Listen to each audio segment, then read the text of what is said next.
This is why people who observe traffic lights actually do. It's not because the road is not clear. It's because they know that my refusal to obey this could lead me to killing somebody. And because I value the life of people who are coming on the other side, I will stop.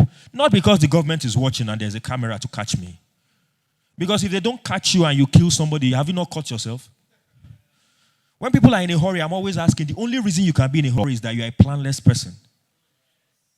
I know I should be in Siloko by 9 o'clock, and I live in Ugbo, and I'm leaving my house by 5 minutes to 9. Why will I not drive recklessly? Because I really believe I need to be there.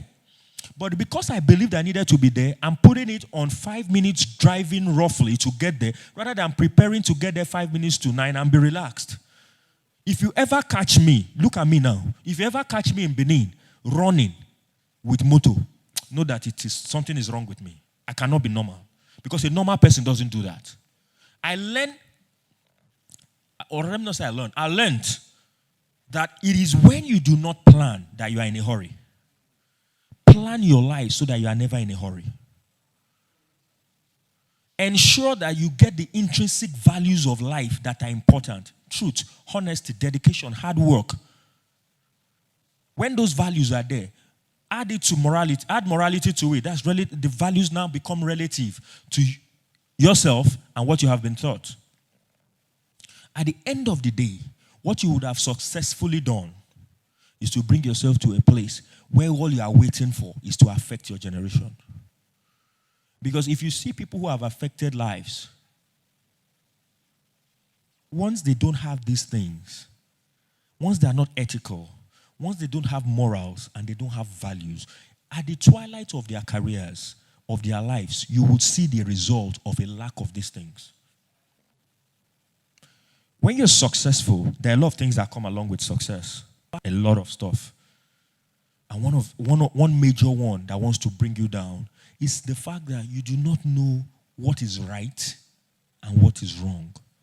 Is it right for a man to have a wife? Is it right? Is it wrong for a man to like women? I'm asking you now. You are all men here. Is it wrong? So the difference between right and wrong now is relative, Abi.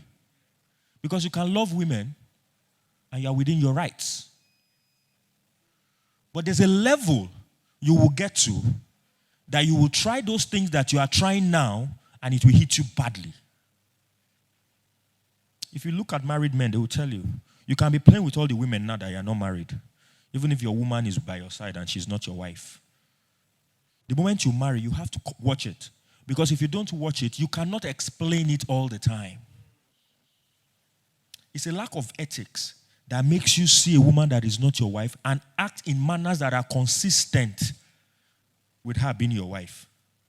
I hope you understand me. She's not your wife, but your attitude to her and relationship with her is consistent with a woman that is supposed to be your wife. If I was your wife on the other side, I would be wondering if you are doubly married. These are ethical issues. It's an ethical issue for you to have a job that starts by 8 and you are there at 8:30. It is absolutely wrong, even if there's nothing happening.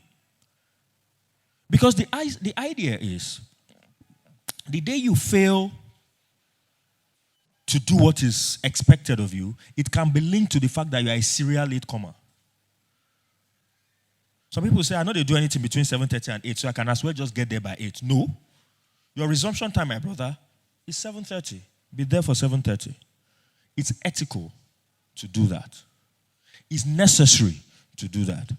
If you fail to be ethical in your life and in the way you go about your existence, success is far. What is not yours is not yours. There is no way you take it and explain it away.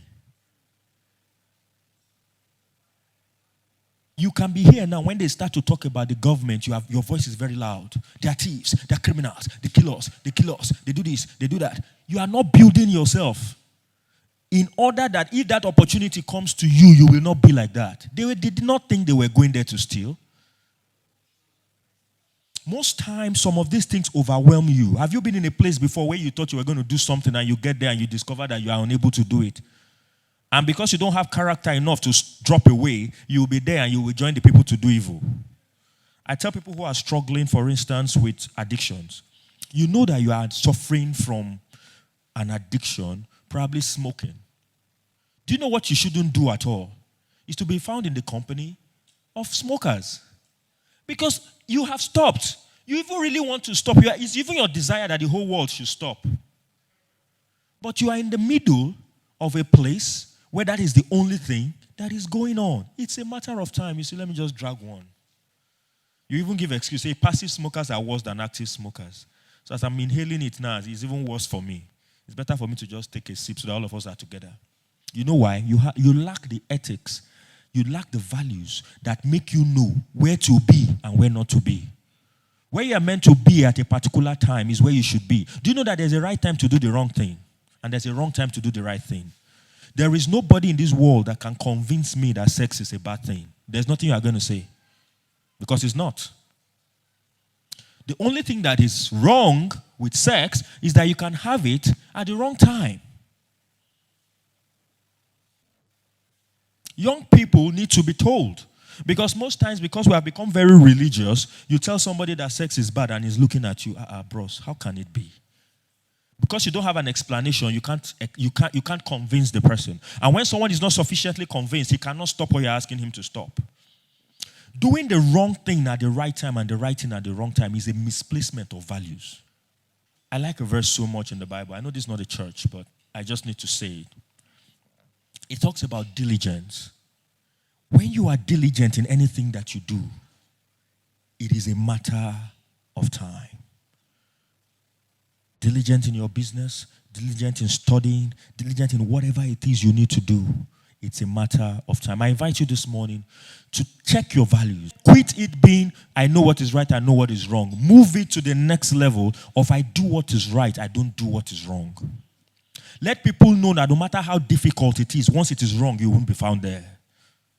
Don't explain it by saying I'm just there. You know, some people believe that they cannot make it without the company of certain people. And those certain people are the wrong crowd. But you are just around them because you believe that if I leave them now, I won't make it. So let me just be there. Even though they know me, I'm a different person. You are not a different person if you are with the wrong crowd. Because people back in the day will say, show me your friend and I'll tell you who you are. I don't say that. I say, show me your friends. Show me yourself and I will tell you who your friends are. Because you are a product of people around you. So I don't need to see you. I don't need to see your friends to know who you are. No. I need to see you. I will know the kind of friends you have. If you have the right friends, they must of necessity influence you. There is no way you can run away from it. Does it not shock you that you have a family of 5 children and 5 of them have different attitudes and characters, brought up in the same way? The real influence is out there. So if your value system is wrong, if you are not morally upright, if there's something wrong with your ethical nuances, know that you're actually either in the wrong crowd or you're not doing the right things at the right time. I invite you this morning to be just, outstanding, resourceful, and knowledgeable.